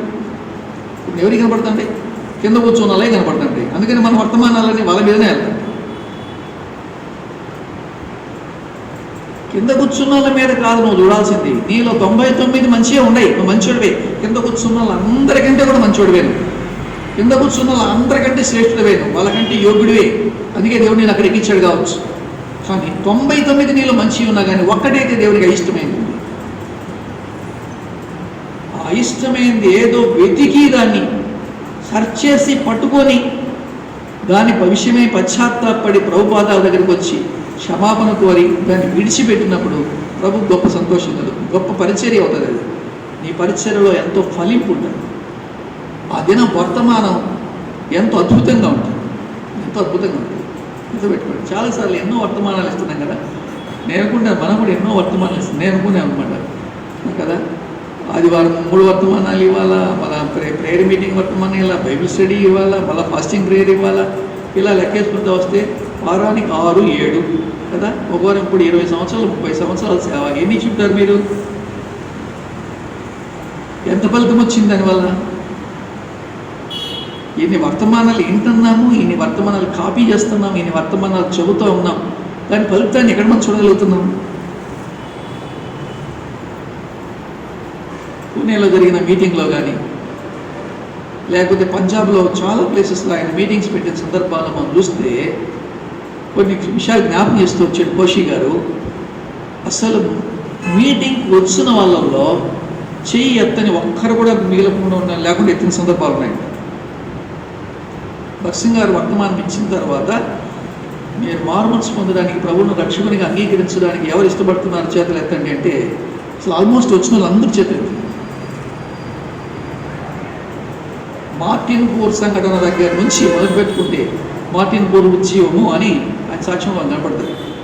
అక్కడి నుంచి మనం చూస్తే ఎస్సిఆర్ కోట ఉద్యమం, ఈ విషయాలన్నీ మనం చదువుతూ వస్తే ఆయనకు అర్థమయ్యే విషయం ఏంటి అంటే, ఎంత గొప్ప పరిచర్య ఆయన చేసి ఇన్ని ఆత్మలు ప్రభు దగ్గర నడిపించడానికి ఆ దైవజనుడిని వాడుకోవడానికి ఉన్న విశేషమైన సంగతి ఏంటి అంటే, తనలో ఉన్న లోపాన్ని, తనలో ఉన్నటువంటి విషయాన్ని, ప్రతి విషయాన్ని కూడా ఆయన పూర్తిగా దాన్ని సంపూర్ణంగా ప్రభు సన్నిధిలో ఒప్పుకొని దాన్ని విడిచిపెట్టి దాన్ని సరిచేసుకొని ప్రభు నేను క్షమించాను అని చెప్పి ఆ స్వరం దాన్ని వినేంత వరకు ప్రార్థన చేసేవాడు. ప్రభు స్వరాన్ని వినేవాడండి. ఏమన్నాడు? నీ పాపములు క్షమించబడి ఉన్నవి. ఆయన హృదయంలో పీస్ వచ్చేంత వరకు ప్రార్థన చేసేవాడు. సో కాబట్టి రెండోది, మనం గొప్ప వాళ్ళంగా చేయబడాలి అంటే, ఉన్నతమైన స్థితిలో ఉండాలి అంటే ప్రభు మనకు నేర్పిస్తున్న రెండో పాఠం ఏంటంటే, వెతికే స్వభావాన్ని కలిగి ఉండండి. అది వెతకడం బయట వాళ్ళని కాదు, నీలో నీవు వెతుక్కునేది నేర్చుకో. నీకున్న 99ని బట్టి అతిశయపడగాదు. 99 మంచి క్వాలిటీస్ ఉన్నాయి నీలో. నో, నువ్వు బ్యాడ్ పర్సనే కాదు, నువ్వు ఆర్ గుడ్ పర్సన్. నువ్వు బాగానే చేస్తున్నావు, నువ్వు బాగానే ఉంది, నీ సేవ బాగుంది, నువ్వంతా బాగానే ఉంది, నీ ప్రయాస బాగుంది, అన్నీ బాగున్నాయి. 99 మంచివి ఉన్నాయి. బట్ వాటిని బట్టి అతిశయపడగాకు. నీలో ఒక్కటి ఏదో లోపం ఉంది. ఆ ఒక్క లోపాన్ని కూడా వెతుక్కొని సరి చేసుకొని ప్రభు ఎదుట చక్కబరుచుకునే జీవితాన్ని కలిగి ఉండడానికి నువ్వు ప్రయత్నం చేయి. నువ్వు గొప్పడైతే. బట్ రెండో విషయాన్ని మనం జ్ఞాపకం చేసుకున్నాం. సరే, మంచిది. మూడో విషయం నేను గుర్తు చేస్తాను. మూడో విషయం, ప్రభు ఇవన్నీ చాలా చాలా సంగతులు మనకు వివరిస్తూ వచ్చినాడు. మూడో సంగతిని గుర్తు చేస్తాను. రండి చూడండి, 15వ వచనం నుండి 20వ వచనం వరకు చదవండి. మరి నీ సహోదరుడు నీడల తప్పిదం చేసిన యెడల నీవు పోయి నీవును అతను ఒకటిగా ఉన్నప్పుడు అతను గద్దించును. అతను నీ మాట విని యెడల నీ సహోదరుని సంపాదించుకుంటుంది. అతను వినని యెడల 2-3 సాక్షుల నోట ప్రతి మాట స్థిరపరచబడినట్టు నీవు ఒకరిద్దరిని వెంటబెట్టుకొని అతని ఎదురు పోము. అతడు వారి మాట విని యెడల ఆ సంగతి సంఘములకు తెలియజేస్తుంది. అతడు సంఘపు మాట విని యెడల అతనిని నీకు అన్యునిగాను సుంకరిగాను ఎంచుకోండి. భూమి మీద మీరు వేటిని బంధించులో అవి పరలోకమందును బంధించబడి, భూమి మీద మీరు వేటిని ఇప్పుడులో అవి పరలోకమందును ఇవ్వబడి అనేది నేను నిశ్చయంగా చెప్తున్నా. మరియు మీలో ఇద్దరు తాము వేడుకను దేని గురించి అయినను భూమి మీద ఏకీభవించినట్లా అది పరలోకమందున నా తండ్రి వలన వారికి దొరుకునని మీతో చెప్తున్నాను. ఎలా అనగా 2-3 నా నామమున ఎక్కడ కూడి ఉందో అక్కడ నేను వారి మధ్యన ఉందని చెప్పాను. ఈ భాగంలో ప్రభు, ఇది మనందరం విన్నబోయే సంగతి, చాలామందికి మీకు తెలిసిన విషయమే. ప్రభు లోకల్ చర్చ్ గురించి చెప్పినటువంటి విషయం. లోకల్ చర్చ్ గురించి, ఈ లోకల్ చర్చ్లో ఉన్న క్రమాన్ని జ్ఞాపకం చేస్తా చెప్తూ, ఒక వ్యక్తి తప్పిపోతే ఎలా ఉండాలని సంగతి గుర్తు చేస్తూ, ఈ తప్పిపోయినటువంటి వ్యక్తిని సరైనటువంటి విధానంలో ఏ వ్యక్తి డీల్ చేయగలడు చెప్పండి. సంఘంలో చాలామంది తప్పిపోతుంటారు. వాళ్ళు ఆ వ్యక్తులను సరైన వ్యక్తిగా ఎవరు డీల్ చేయగలుగుతారు? ఎన్నో పైన తప్పిపోయిన గొర్రె గురించి చెప్పాడు. తర్వాత మనకు జ్ఞాపకం చేస్తూ వచ్చాడు, తప్పిపోయిన వ్యక్తి గురించి జ్ఞాపకం చేస్తున్నాడు. ఒకటి ఎవడో తప్పిపోయాడు, తప్పిపోయింటే తప్పిదం చేశాడు, చేయరాని పని ఏదో చేశాడు, వాడిని సమకూర్చుకోవాలి. మనం ఎవరు చక్కగా సమకూర్చగలుగుతాడు చెప్పండి. ఈ విషయాల గురించి ఒక ఎగ్జాంపుల్ మనకు జ్ఞాపకం చేస్తుంటే, ఢిల్లీలో మన సహవాసం ఉంది. సహవాసంలో ఒక చిన్న ప్రాబ్లం వచ్చింది. ఒక దైవజనుడు అంటే ఒక సహోదరుడు, ఆయన పేరు నాకు గుర్తు రావడం లేదు, ఇది డాసన్ గారి కుమారుడు జానీ డాసన్ నాకు స్వయంగా చెప్పిన విషయం ఇది. దాన్ని మీకు చెప్తున్నాను నేను. ఇప్పుడు అక్కడ ఆ బ్రదర్ మంచి టెస్టిమనీ వాడు, చాలా మంచి సాక్ష్యం కలిగినటువంటి వ్యక్తి. ఉద్యోగం చేస్తూ పరిచయం చేసి చాలా మంచి సహవాసాన్ని అక్కడ డెవలప్ చేశాడు. మంచి సంఘం అన్నమాట. అక్కడ సహవాసంలో ప్రాబ్లం వచ్చింది. అంటే పెద్దల మధ్య, బాధ్యత కలిగినటువంటి వారి మధ్య కొంచెం ఒక సమస్య వచ్చింది. దాన్ని పరిష్కరించడానికి మరి ఎవరిని పంపాలి. భక్సింగ్ గారు ప్రార్థన చేసిన తర్వాత ఆయన ఒక దినమున అమృతరాజు గారిని పంపించాడు. ఆ దినాలు అమృతరాజు గారు ఉన్నారు. అమృతరాజు గారు ఉన్నటువంటి దినాల్లో అమృతరాజు గారిని పంపించాడు అని చెప్పాడు. సమస్య ఏంటి అంటే, తనతో పాటు ఉన్నటువంటి 2 వ్యక్తులు, అంటే కానుకలు లెక్క పెట్టేటప్పుడు 2 వ్యక్తులు ఉంటారనమాట. ఆయన ఉంటాడు, 3 కలిసి లెక్క పెడతారు. లెక్క పెట్టేటువంటి వాళ్ళు మరి ఎట్లా లెక్క పెట్టేవాళ్ళంటే, వాళ్ళు పరిచర్య అయిపోయిన తర్వాత, అంటే మీటింగ్ అయిపోయిన తర్వాత, అంటే ఆదివారం మీటింగ్ అయిపోయిన తర్వాత కార్పు పెట్టెలు తీసుకుపోయి వాళ్ళ ఇంట్లో పెట్టి, ఎవరింట్లో ఏ ఇంట్లో మీటింగ్ జరుగుతుందో ఆ ఇంట్లో బాధ్యత కలిగిన సహోదరు నడిపిస్తున్నాడో ఆయన ఇంట్లో పెట్టి, బయటికి వెళ్ళి సువార్త చేసి వచ్చిన తర్వాత, భోజనం చేసిన తర్వాత వీళ్ళు వెళ్ళి ఇంటికి పోయి వచ్చి మళ్ళీ సాయంకాలం 4-5 ఆ కానుక పెట్టి లెక్క పెట్టేవాళ్ళు. సరే వీళ్ళు ఒక రోజు వచ్చి ఇద్దరు లెక్క పెట్టేవాళ్ళు, అన్న మనం సువార్తకు పోకముందు, మన బయటికి పోకముందే ఈ లెక్క పెట్టి పోదామన్నా అని చెప్పారు వాళ్ళు. అంటే ఇప్పుడు ఆయన ఏమైనట్టు చెప్పండి, ఇప్పుడు మీరు అర్థం చేసుకోండి. వాళ్ళు అలా అడిగారు, నా కానుక పెట్టా మనం వచ్చిన తర్వాత కానీ లెక్క పెట్టాల్సింది, ముందే లెక్క పెట్టి లెక్క రాసి తర్వాత సువార్తకు పోతాం అని అన్నారు. ఇప్పుడు ఇక్కడ ఏమైనట్టు? ఎవరి మీద డౌట్ వచ్చింది?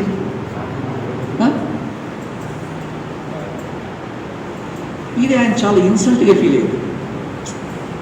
నేను ఇంత పరిచయం చేశాను, ఇంత సంఘం డెవలప్ అవడానికి కారణం నేను, నా టెస్టిమనీనే మీరు అవమానం చేశారు, నన్ను ఇన్సల్ట్ చేశారు.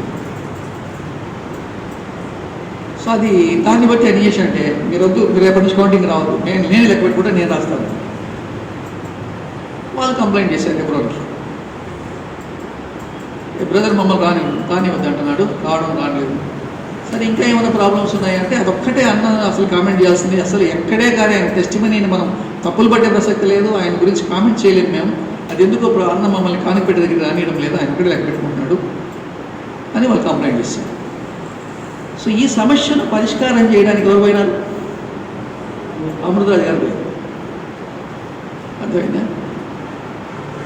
దేవుడు భక్త్ సింగ్ గారు ప్రార్థన చేసి అమృతరాజు గారిని సెలెక్ట్ చేసి పంపించాడు. భక్త్ సింగ్ గారు ఈయన ట్రైన్ ఎక్కాడంట, ప్రార్థన చేసుకుంటూ వెళ్తున్నాడు. ఎవరు? అమృతరాజు గారు. ప్రభువా, కంప్లైంట్ చేసిన వాళ్ళు మంచి టెస్టిమనీ కలిగిన వాళ్ళే, వాళ్ళ పరిచయంలో వాడబడుతున్నటువంటి వాళ్ళే, ఇక్కడ ఈయన కూడా మంచి టెస్టిమనీ కలిగినటువంటి వాడే. వీళ్ళిద్దరి మధ్య వచ్చినటువంటి ఈ సమస్యను పరిష్కారం చేయాలి. ఎలా పరిష్కారం చేయాలి ప్రభువా, ఎలా పరిష్కారం చేయాలి? ప్రార్థన చేసుకుంటే వెళ్ళిన తర్వాత ముగ్గురిని కూర్చోబెట్టాడు.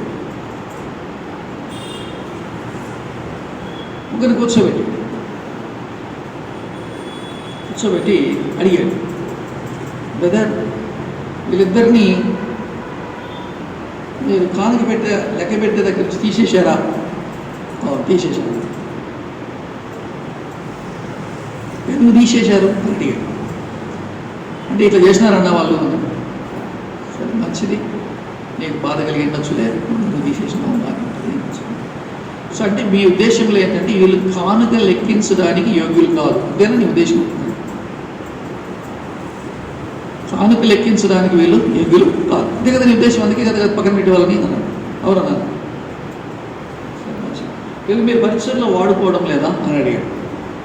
అన్నా ఏదైనా అసలు ఆదివారం ఖచ్చితంగా వాళ్ళు మినిస్ట్రీలో వాడుకుంటున్నాను, సువార్త వాళ్ళు వాడుకుంటున్నాను, మందిరంలో సంఘంలో కూడా వాడుకుంటున్నాను, అన్ని విషయాల్లో వాడుకుంటున్నాను. నీ దృష్టిలో డబ్బు ముఖ్యమా, దేవుని వాక్యం ఘనమైందా అడిగాడు. దేవుని వాక్యం ఘనమైందా, డబ్బు ఘనమైందా అడిగాడు. నెక్స్ట్ ప్రశ్న, దేవుని వాక్య పరిచర్యలో వాడుకోవడానికి వాళ్ళు యోగ్యులైనప్పుడు పనికి మాలిన చెత్త డబ్బుని లెక్క పెట్టడానికి వారికి యోగ్యత లేదా అడిగాడు.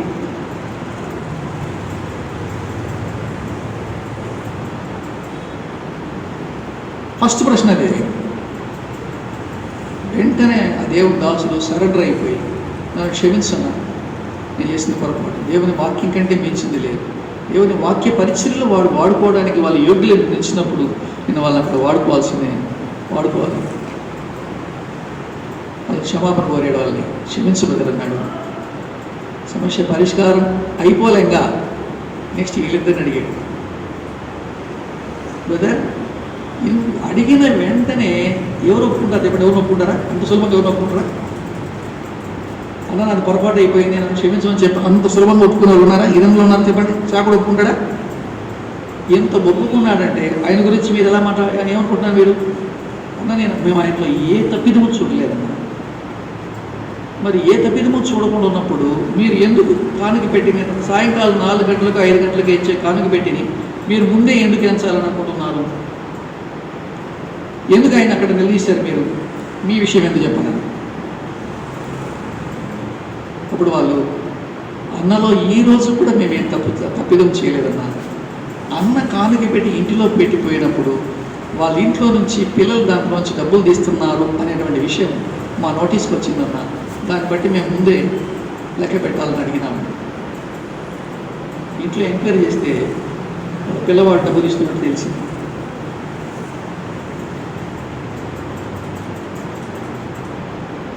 వీళ్ళు సువార్త పోయి వచ్చే లోపు పెద్ద పెద్ద నోట్లు తీసి పక్కన పెట్టేవాడు, వాడు ఉపయోగించుకునేవాడు. కానీ ఆ మాట మీ పిల్లవాడు తీస్తున్నాడని చెప్పే ధైర్యం వీళ్ళకి లేదు.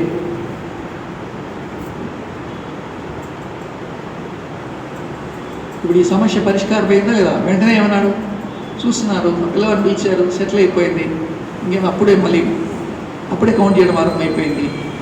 వీళ్ళు నేను ఉన్నాను బ్రదర్, ఇక నేను వీళ్ళు నడిపించమని చెప్తుంటే లేదు, యథార్థంగా ఒప్పుకున్నా సమస్య పరిష్కారం అయిపోయింది, నీవే ఈ సంఘాన్ని నడపాలన్నారు. వాళ్ళ ముగ్గురికి సమాధానం చేశాడు, వచ్చేసి ఈ సమస్య పరిష్కరించడానికి దేవుడు అతను ఎందుకు అనుకున్నాడు చెప్పండి?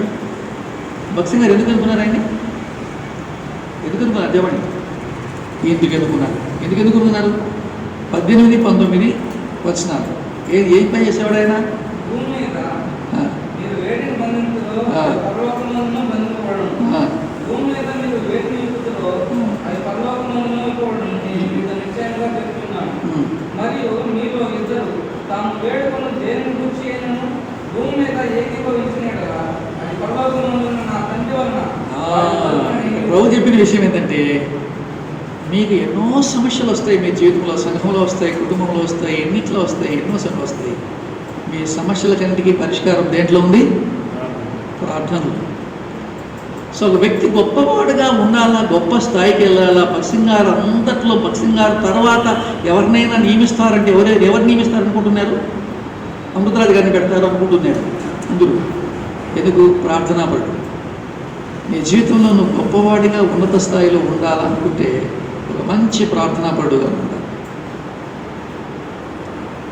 ప్రార్థనా జీవితాన్ని నువ్వు కలిగినవాడు. ప్రార్థనా జీవితాన్ని ప్రాక్టీస్ చేయాలి. ప్రార్థనా జీవితాన్ని అనుభవంలో తెలుసుకోవాలి. ప్రార్థనా జీవితాన్ని మన అనుభవంలో తెలుసుకోవాలి. ప్రార్థనా జీవితాన్ని హెచ్చైందిగా ఎంచాలి. గుర్తుపెట్టుకోండి, అన్నిటికంటే ముఖ్యమైనదిగా ఎంచాలి, అన్నిటికంటే ప్రాధాన్యమైనదిగా ఎంచాలి. మనలో ప్రార్థనా పరులు కాని వాళ్ళు ఎవరు లేరు. కానీ ప్రార్థనా పరుడు అనేటువంటి విషయానికి కరెక్ట్గా జ్ఞాపకం చేయాలంటే అర్థం ఏంటంటే, ఏ దినములో కూడా నువ్వు ప్రార్థనకి ఇచ్చే సమయాన్ని నిర్లక్ష్యం చేయకూడదు అని. దేన్ని బట్టి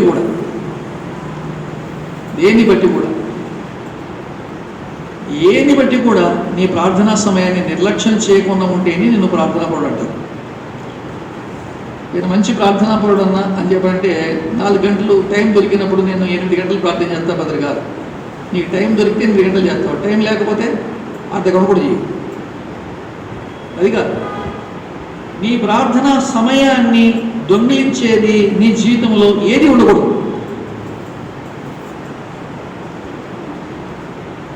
ఎన్ని పరిస్థితులు వచ్చినా పరిశుద్ధ సమాజం కూడా జరుగుతుంటే కూడా భక్సింగారిక ప్రార్థనా సమయాన్ని దొంగిలించబోయారు. దేవుని సందులో గడిపే సమయం, దేవునితో మాట్లాడే సమయం. అంటే అర్థమేంటి? ప్రార్థన అంటే దేవునితో మాట్లాడే సమయం. దేవునితో మాట్లాడే సమయం కంటే నీకు విలువైనవి ఏమైనా ఉన్నాయా? ఉన్నాయి అంటే నువ్వు గొప్పవాడు కాలేవు. దేవునితో గడిపే సమయం కంటే వేరే నీకు ఇంపార్టెంట్ ఉన్నాయి అంటే నువ్వు దేవుని లెక్క పెట్టడం లేదు అర్థం. అంతే. అంటే మూడోది, మన జీవితంలో ప్రార్థనా జీవితాన్ని ప్రాక్టీస్ చేయాలి, అనుభవంలో తెలుసుకోవాలి, దాన్ని మన అనుభవంలో ఉంచుకోవాలి, దాన్ని శ్రేష్టమైనదిగా ఎంచుకోవాలి, దాన్ని ఘనమైనదిగా ఎంచుకోవాలి.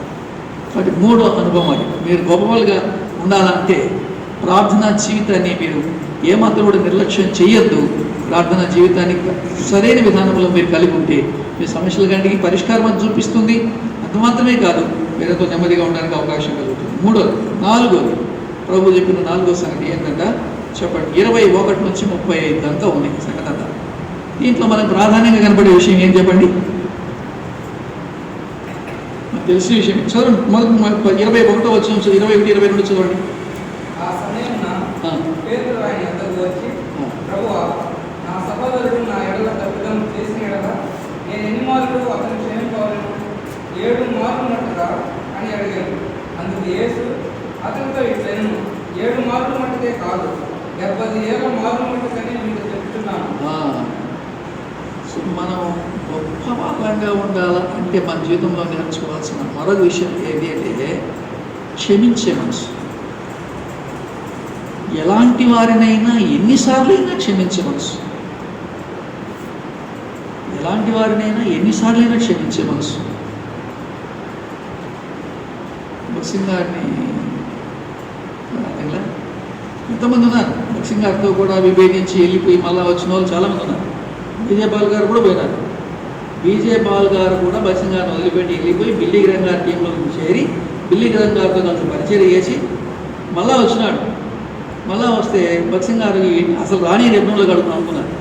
భక్సింగ్ గారు క్షమించి మళ్ళీ తీసుకొని అది గొప్ప పరిచయం అప్పగించారు. కాబట్టి జ్ఞాపకం చేసుకుందాం. రెండోది ఏంటంటే, నాలుగోది ఏంటంటే, క్షమించే మనసుని మనం అలవాటు చేసుకోవాలి. క్షమించే మనసు అంటే ఏంటి? చాలాసార్లు మనం క్షమించే మనసు అంటే చాలాసార్లు మనం పొరపాటు పడుతుంటాం. అది నుంచి క్షమాపణ అయితే క్షమించడం అని కాదు. మన మనస్సు ఎవరి మీద కూడా ఆయాసపడకుండా ఉండాలి. అది క్షమించే మనసు. ఎవరిని బట్టి కూడా నువ్వు ఆయాసపడకూడదు. నీ మనసులో కూడా అలాంటి ఆయాసం ఉండకూడదు. దాన్ని మనం అప్పుడు నువ్వు క్షమించినట్టు లేక, నువ్వు బయటికేమో బాగానే ఉండి నేను క్షమించడానికి పోను పర్వాలేదు నేను అని అనడం కాదు. నీ మనసు లోపల ఎక్కడని చెప్పండి, అదే మీద ఆయాసంగానే ఉంది, కనపడిన కూడా ఆయాసంగానే ఉంది. వీడే ఎదురు అన్ని చేసిందని.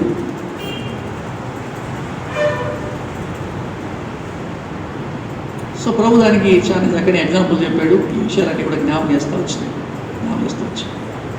నేను ఎలా నేను క్షమించాను, ఎంత క్షమించాను? 3000 చెప్పండి 600 ఏంటంటే వాడు ఎంత వచ్చి ఉన్నాడు? వాడు 10,000 తలాంతులు వచ్చి ఉన్నాడు. 10,000 తలాంతులు వచ్చి ఉన్నాడు. 10,000 తలాంతులు అంటే ఒక తలాంతు 3,600. ఎంత వచ్చి ఉన్నటువంటి మనలని ప్రభు ఏం చేశాడు చెప్పండి? క్షమించాడు. క్షమించడం మాత్రమే కాదు, వాడి ఎన్నటినీ జ్ఞాపకము చేసుకున్నాను అన్నాడు. ఈపు వెనుక వేశాను అన్నాడు. సముద్రఘాతంలో పడేశాను అన్నాడు. అది క్షమించినట్టు లెక్క. నేను క్షమించాను పో అని వాడిని మాత్రం జ్ఞాపకం చేసుకుంటూనే వాడు కనపడినప్పుడల్లా వాని మీద ఆయాసపడటం కాదు. సో ఈ 4 విషయాలు ప్రభు గుర్తు చేశాడు. శిష్యులారా, మీరు గొప్పలు కావాలనుకుంటున్నారు, పరలోక రాజ్యంలో గొప్పలు కావాలనుకుంటున్నారు. సరే, మంచిదే, మీ తలంపులు మంచివే, మీ ఆలోచనలు మంచివే. అయితే ఈ 4 విషయాలు మీ జీవితంలో మీరు నేర్చుకోవడానికి ప్రయత్నించినప్పుడు ఆటోమేటిక్గా మీరేమవుతారు చెప్పండి? గొప్పలు. మీ పరిచర్య గొప్పదైతే, మీ పరిచర్య విస్తరిస్తుంది. మీ పరిచర్యలో మీరు ఎంతో ఉన్నతమైన స్థితికి వెళ్తారు. చాలాసార్లు మనం ఏమనుకుంటున్నామంటే, ఎక్కువ గ్రామాలు సువార్త చేస్తే అందరూ రక్షణ పొందుతారు అని. అర్థమైందా? నేను ఎందుకు ఈ విషయాలు జ్ఞాపకం చేస్తున్నా అంటే, 3వ వారం సువార్త అని. 3వ వారం సువార్త అంటే ప్రతి నెలలో 3వ ఆదివారంన మీటింగ్ అయిపోతానే సంఘం అంతా కూర్చొని భోంచేస్తారు. భోంచేసిన తర్వాత మరి 4 వ్యాన్లు 5 వ్యాన్లు మాట్లాడుకునేవాళ్ళు. దాదాపు 100-150 మంది దాదాపు ఆ వ్యాన్లు ఎక్కి సువార్తకి వెళ్ళేవాళ్ళు. 3-4 గ్రామాలు సువార్త చేసేవాళ్ళు. ఒక గ్రామంలో రాత్రి మీటింగ్ పెట్టేవాళ్ళు. రాత్రి అక్కడ భోజనం చేసుకునేవాళ్ళం. రాత్రి 11, 12, 1 గంటకు మేము తిరిగి వచ్చాం. ఇట్లా 3 సంవత్సరాలు చేసాం. 3 సంవత్సరాలు చేస్తే మాతో మాట్లాడిన విషయం, నాతో మాట్లాడిన విషయం, 3 సంపాదించేవాళ్ళని.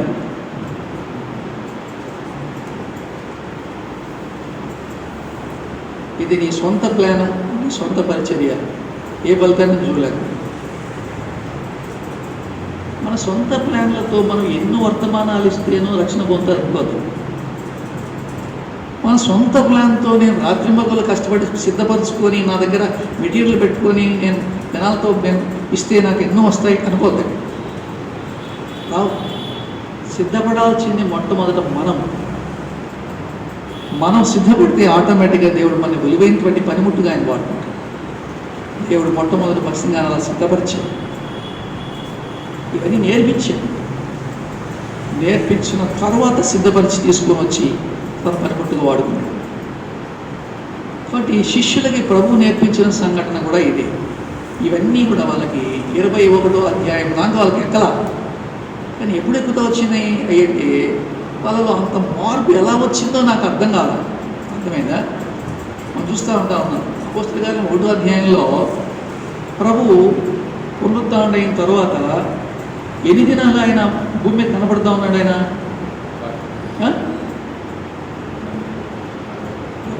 పునరుత్థానుడైన తర్వాత ఎన్ని దినాలు ఉన్నాడు? ఆకాశానికి ఆరోహణం అయిపోయేటప్పటికి, ఆ ఆరోహణం ఎప్పటికీ 40 దినాలు. ఏగులు కనపడ్డాడు.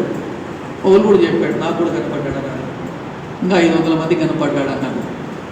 సాక్ష్యం ఇచ్చాడు. 40 దినాలు వాళ్ళు కనపడ్డాడు. శిష్యులతో ఎన్నో సంగతులు మాట్లాడాడు.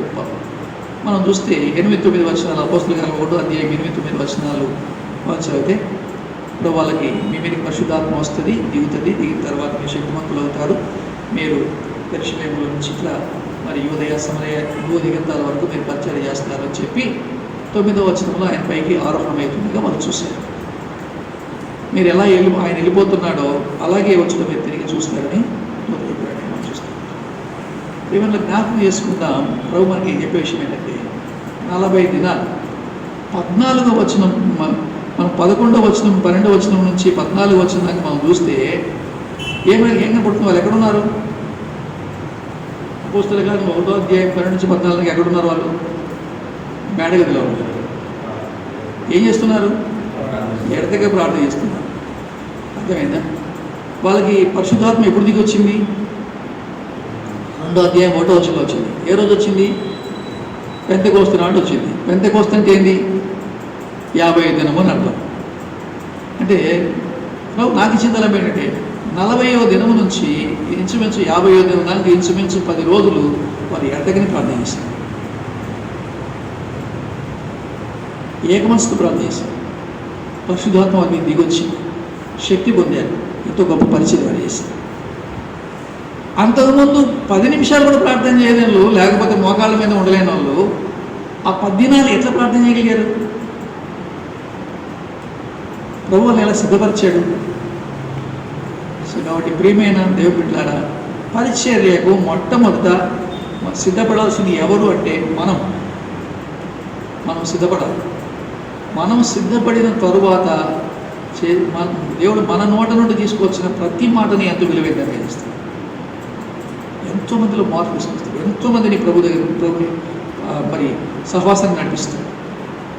అంటే శిష్యులకి మీరు గొప్పోళ్ళు కావాలా, మంచిదే, నాకు కూడా మీరు గొప్పోళ్ళు కావాలని మిమ్మల్ని సిద్ధపరుస్తున్నాను. నా తర్వాత పరిచర్య మీకే అప్పగించబోతున్నా కాబట్టి మీరు గొప్ప పరిచర్య చేయాలంటే మీరు నేర్చుకోవాల్సిన 4 సంగతులు. 1, చిన్న బిడ్డ వలె తగ్గించుకోవాలా.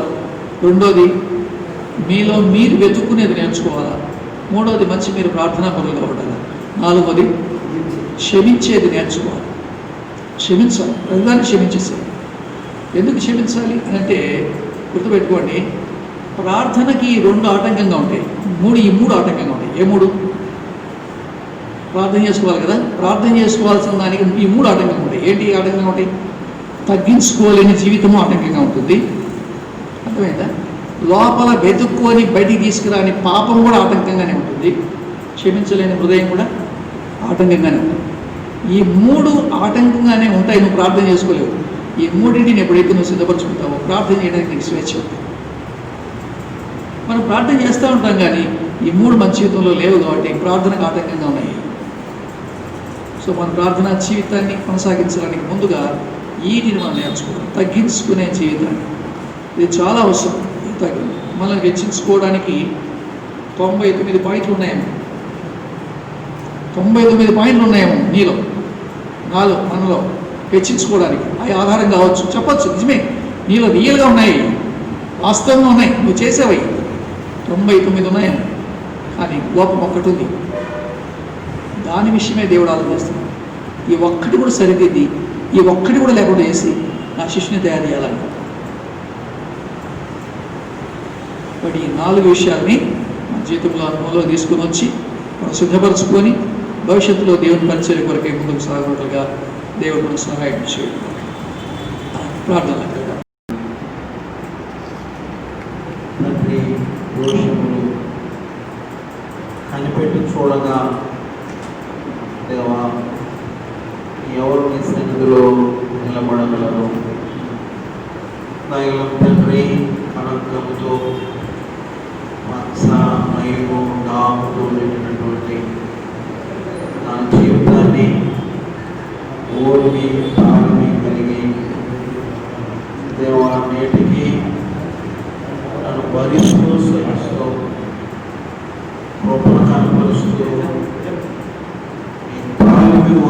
బట్టి నేటికి నిన్ను సేవించగలుగుతున్నాను. దేవా కనికరించును. నీ వాక్యం ప్రశస్తమైంది, పరిశుద్ధమైంది, నీతి గలది.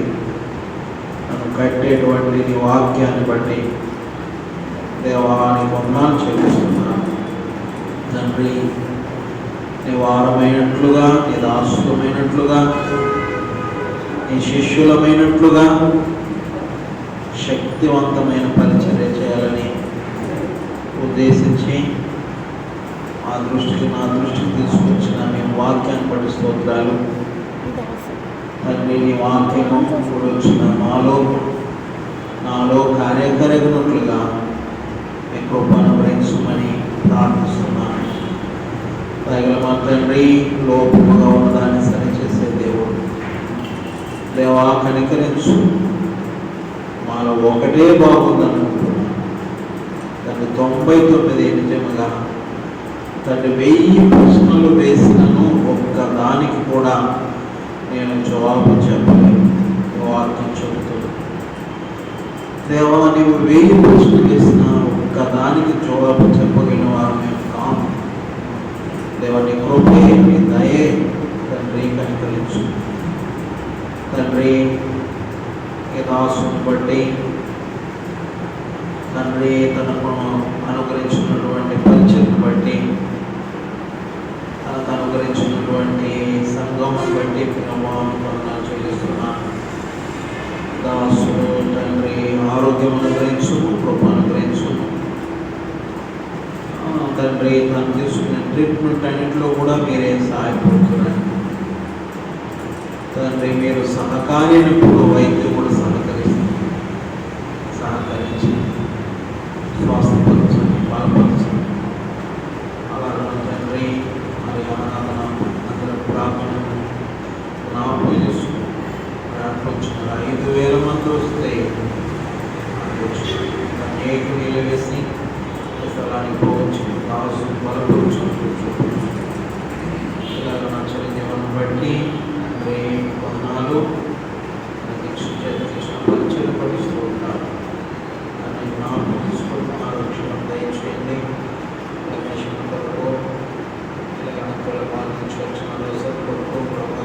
ప్రార్థన చేస్తున్నాను. తండ్రి, అందరినీ జ్ఞాపకం దేవరాన్ని ప్రార్థించుకొని పంపించుకున్నాను. తిరిగి మా స్థలాలకు మేము వెళ్ళాలి. మా తండ్రి, మా అక్కలన్నింటినీ తెలుసు, మా జ్ఞాపకాలన్నింటినీ తెలుసు. తండ్రి, మేము దేని కొరకే ప్రార్థించుకున్నాము అన్నింటినీ తండ్రి మీ యొక్క సన్నిధిలో గుర్తు చేసుకోవడానికి మరొకసారి మాకు సహాయం చేయండి.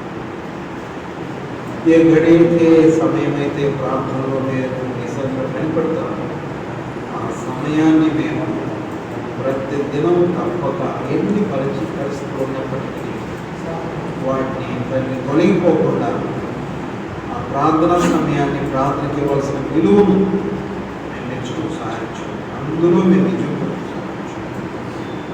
నేను కట్టుకోవడానికి మేము కట్టుకోవడానికి సహాయం చేయండి.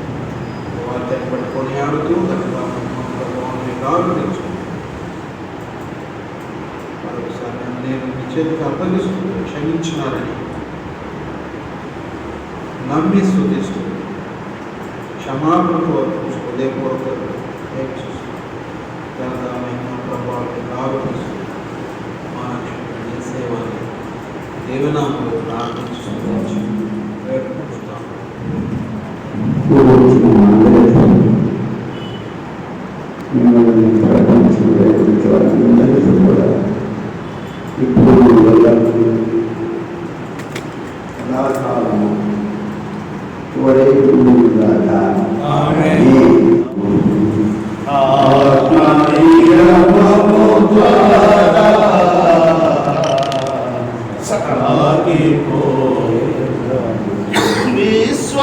విశ్వాసమునకు కర్తయుదానిని కొనసాగించెడు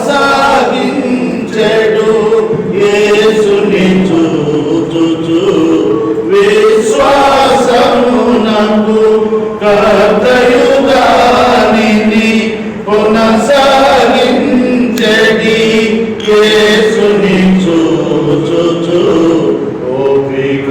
చేయుదురు